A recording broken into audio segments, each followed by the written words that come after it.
자, 이 시간에 교리 해설과 성경 해설을 하겠습니다. 자, 이제 잠언 16편 1절, 2절 하겠습니다. 하나님이시여 나를 지키소서. 내가 주께 피합니다. 내가 여호와께 말씀드리기를 주님은 나의 주님이시오니 주님 밖에는 나에게 복이 없습니다 하였습니다. 다윗의 시입니다. 1절에 보니까 하나님이시여 나를 지키소서. 내가 주께 피합니다. 이 시편에 거의 상당히 많은 분량이 다윗의 시입니다. 거의 한 시편 70편, 70편까지 그 다윗의 시입니다. 그 시편 전체가 이제 150편인데 거의 절반 가까이 되죠.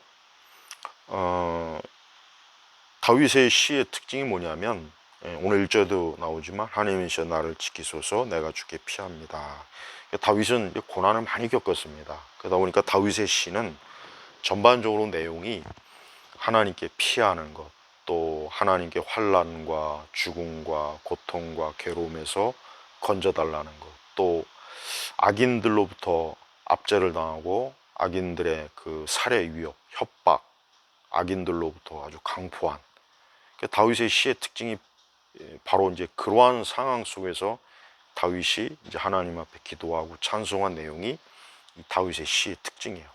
그래서 이 시편 전체를 그냥 다윗의 보고 이렇게도 다윗의 보물 이렇게도 칭할 정도로 다윗은 자기가 이제 왕으로 이제 기름 부음을 받고 나서부터 사실 다윗은 고난이 그때부터 시작됐어요. 사울로부터 해가지고 그 주변으로부터 나중에는 그 아들들이 다윗의 일생을 보면은 엄청나게 이 고난, 고통, 괴로움, 악인의 그 강포함, 협박, 추적, 살해 위협 그 다윗이 정말 고난을 많이 받았다는 것은 그 사무엘 상하서 읽어보면 이제 금방 알 수가 있어요.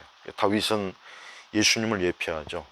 그래서 사실 시편의 내용은 예수님을 가리키는 거예요. 그러니까 다윗의 이 시도 궁극적으로 예수 그리스도께서 하나님 앞에 간구하고 기도한 거나 사실 마찬가지입니다.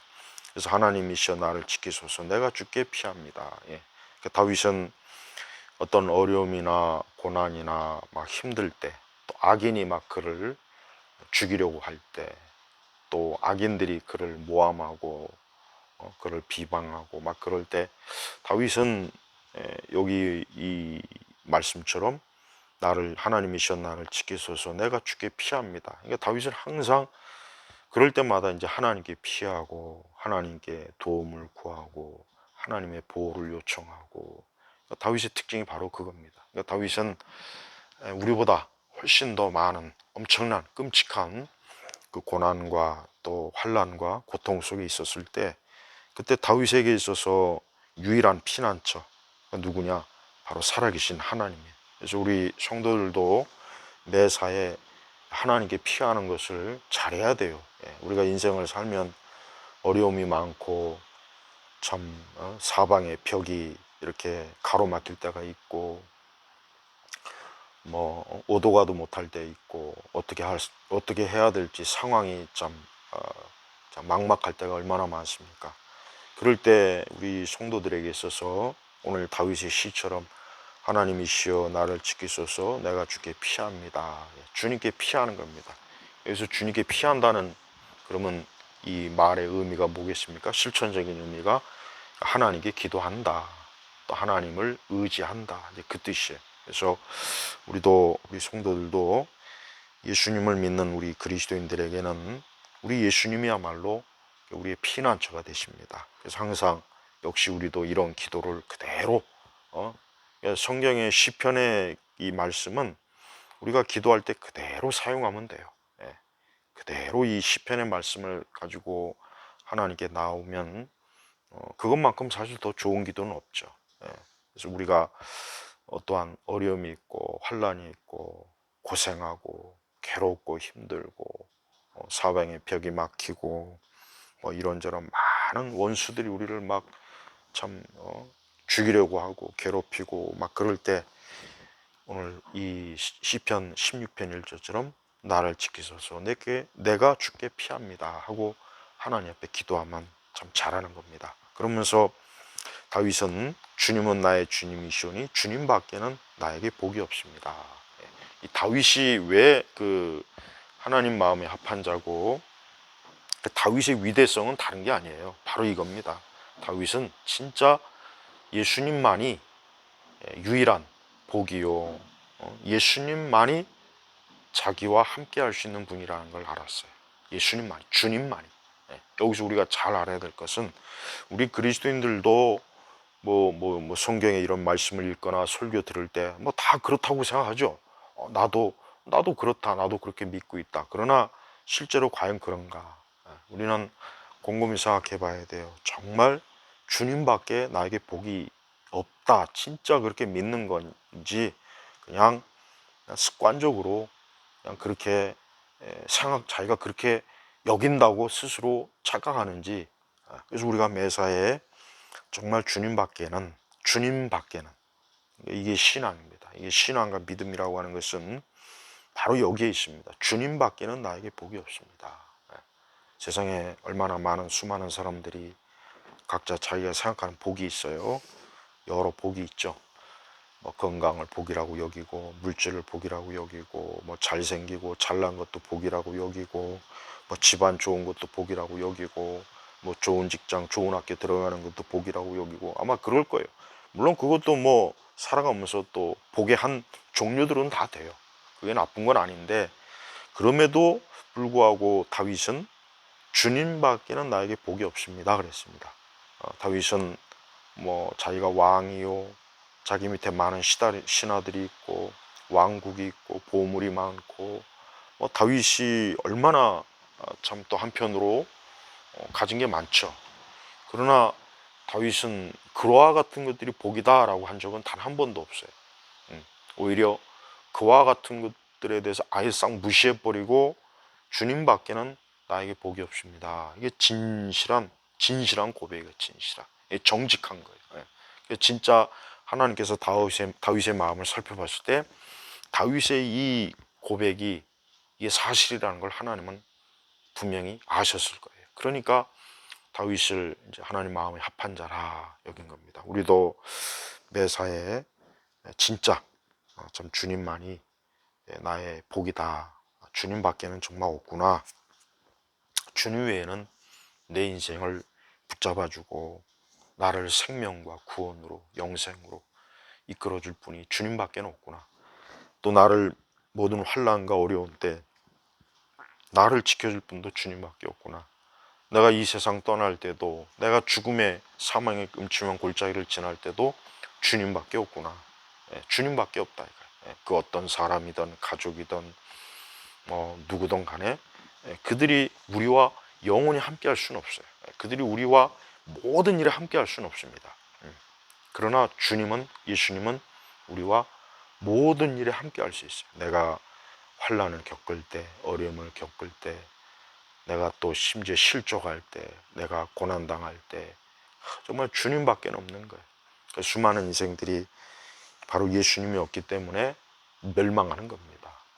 우리 성도들은 우리 자신도 정말 주님밖에는 정말 없구나. 내가 이제까지 살아보니까 뭐 아무리 가까운 친구도, 친척도, 가족도, 뭐 누구도 사실은 정말 나와 정말 함께하는 지는 못하는구나. 인간의 한계가 그거든요. 우리가 그와 같은 것들을 당연하게 여겨야 돼요. 그걸 이상하게 여기지 말고 주님밖에는 정말 없다 하는 이런 고백을 우리가 실제로 해야 되고, 실제로 이렇게 알고 믿을 때 참 하나님의 참 은혜와 돌보심을 더 풍성하게 우리가 참 누릴 수가 있습니다. 그렇습니다. 이 땅을 사는 동안 매일매일 매 순간 우리는 다윗과 같이 주님은 나의 주님이시오니, 그러니까 나의 주인이시오니 주님밖에는 나에게 복이 없습니다. 주님을 이렇게 복으로, 유일한 절대적인 복으로 알고 사는 사람들이 바로 이제 그리스도인입니다. 자, 우리 이 시간에는 이제 잠언 12장을 볼까요? 잠언 12장은 6절에 보면은 악인의 말은 숨어 있다가 피를 흘리자 하지만 의인의 입은 사람들을 구원한다. 악인의 말과 의인의 입이 서로 대조가 되죠. 악인의 말은 숨어 있다가 피를 흘리자. 이 악인들은 음흉해. 이 악인들은 몰래 뛰어 숨어서 누구를 이번에 죽일까, 누구를 이번에 좀 파괴할까, 누구를 이번에 좀 밀어뜨릴까. 이 악인의 특징이 몰래 뒤에서 숨어가지고. 우리 시대도 그러죠. 우리 시대도 이 악인의 특징이 뭡니까? SNS 뒤에서 남 온갖 악한 말을 하고 비방하고 남에 대해서 악한 그 추문 소문 내고 이 악인들은 특징이 바로 그거예요. 예. 떳떳하게 얼굴 들이내밀고 정정당당하게 못해요. 그게 악인이에요. 악인은 그렇게 치사한 방법으로 뒤에서 숨어가지고 악한 말로 악한 행동과 계략으로 모함하고 이렇게 해서 하여튼 죽이는 거, 남 죽이는 거, 남 파괴하고 파멸시키고 온갖 남을 짓밟고 이게 악인의 특징이에요. 예. 그러나 의인은 어때요? 의인의 입은 사람들을 구원한다. 의인은 벌써 사람들을 살리는 거예요. 살려. 그래서 구원이라고 하는 것은 생명을 주는다, 살린다는 뜻인데 의인의 입은 그 의인은 그 입으로 사람들을 건져내고 구원하고 우리 예수님께서 하나님의 말씀을 이 땅에 선포하시면서 사람들을 구원하셨죠. 복음을 전했죠. 유대 각 지역 갈릴리를 다니시면서 하나님 나라의 그 소식을 전했죠. 그래서 많은 사람들을 구원했지 않습니까? 여기서 의인은 사실 예수님을 가리키는 거예요. 우리 성도들도 우리 자신이 사람들의 생명을 구하는 자가 되어야지 그러한 말을 하고 그러한 복음을 전하고 그러한 선한 말을 하는 게 좋지. 남을 죽이고 숨어 있다가 피를 흘리자. 이게 얼마나 야비한 행동 아닙니까? 야비야. 이런 악인들은 그 악인의 그 종말이 어떠냐? 7절에 보니까 악인은 쓰러지면 끝나버리나 의인의 집은 든든히 서 있다. 악인은 그냥 끝나는 거야. 악인은 딱 때가 되면 쓰러질 때가 있어요. 악인은 지금 아무리 번성하고 저들이 악한 계획을 짜고 악한 계획을 실행하고 또 그것이 성공했다고 해도 악인은 딱 어느 시점이 되면 하나님이 쓰러뜨려요. 무너뜨린다 이거예요.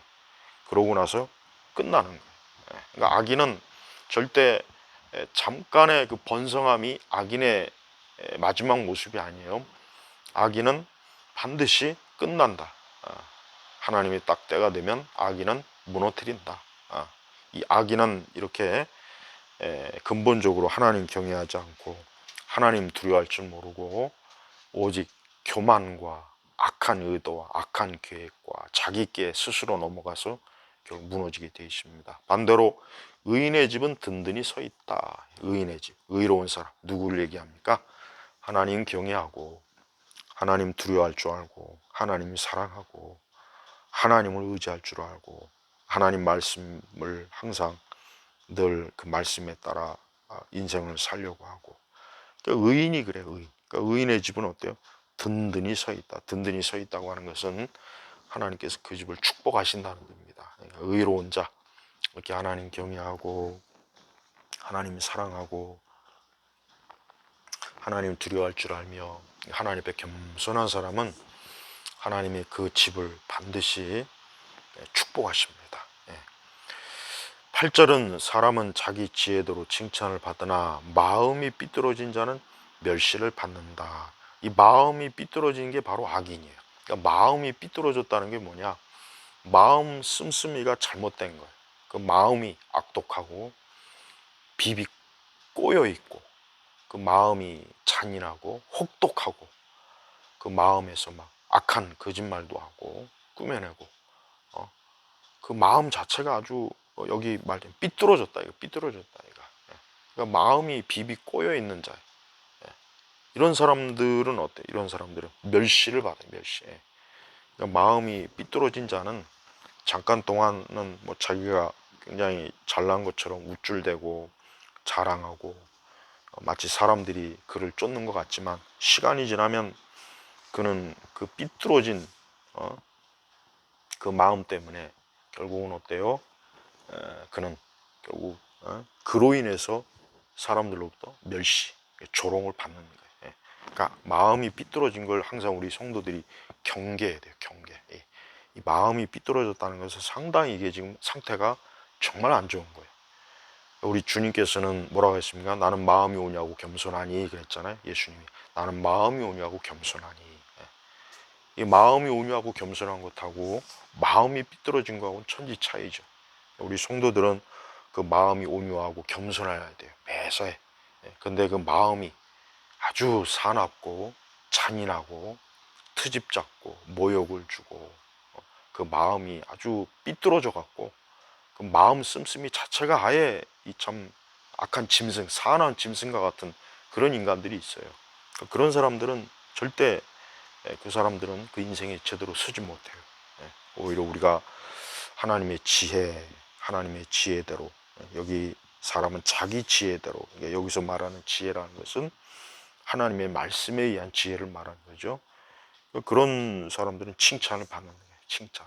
우리가 그러니까 어떤 뭐 항상 하나님 말씀을 살펴보면서 말씀에 의한 지혜와 지식을 우리가 가지고 있을 때 그것이 우리를 그러한 하나님의 그 진리, 지혜로 우리가 인생을 살아가게 되면 참 사람들로부터 칭찬을 받고 존귀함을 받을 수가 있는 것입니다.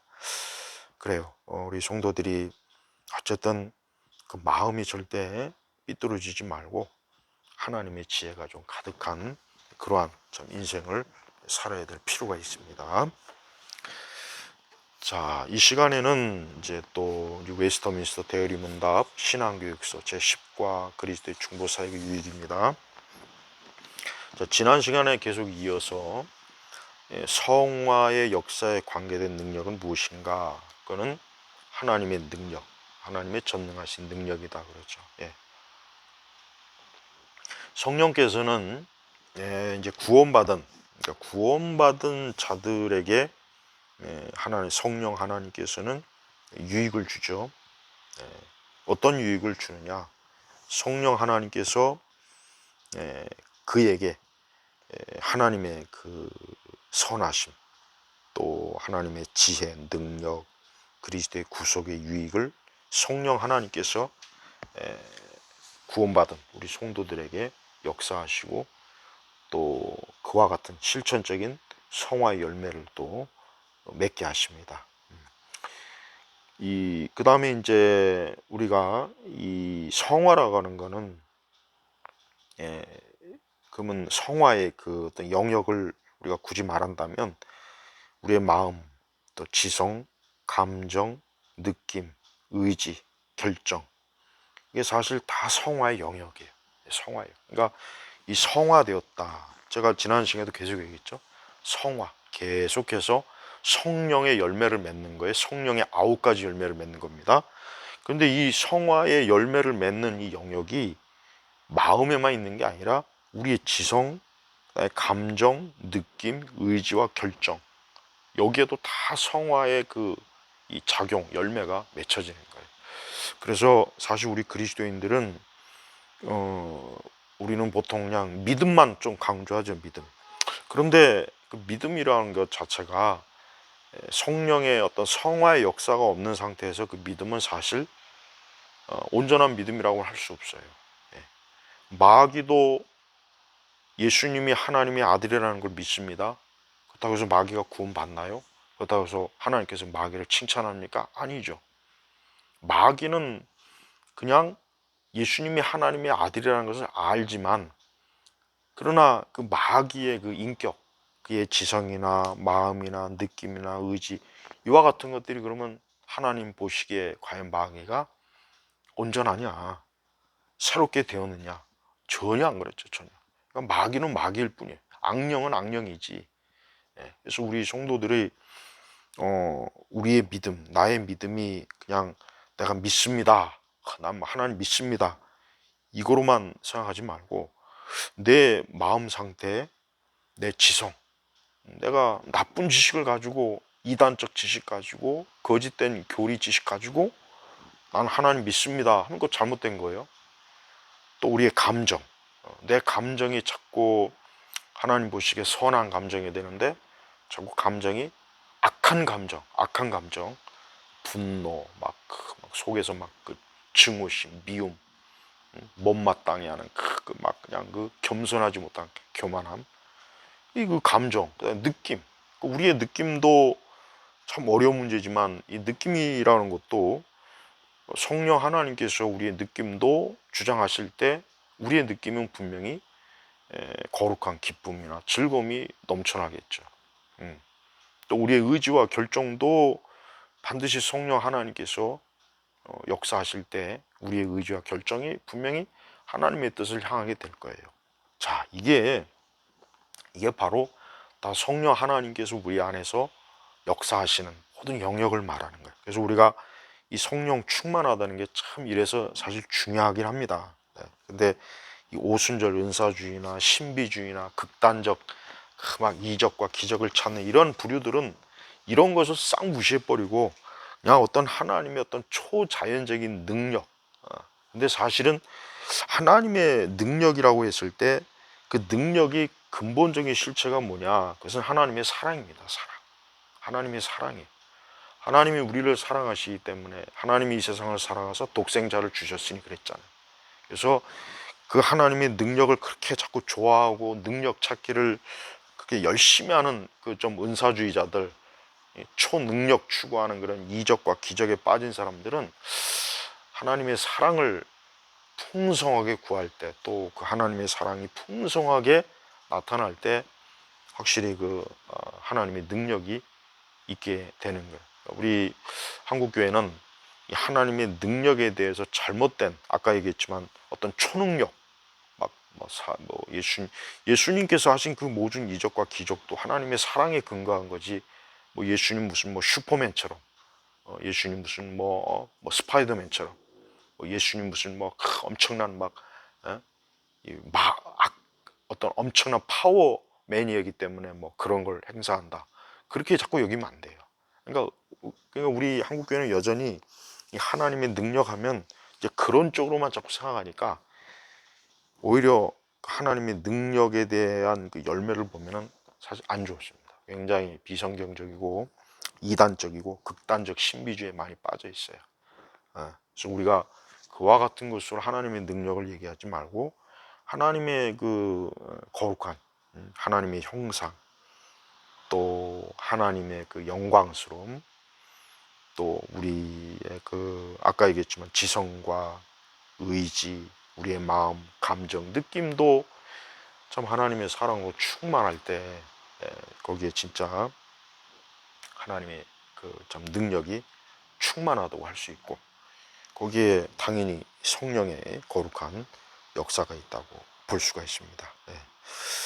자, 이렇게 우리 그리스도인에게 있어서 이러한 그 참 성령 안에서 우리가 이 거룩하게 산다는 것은 참 중요해요.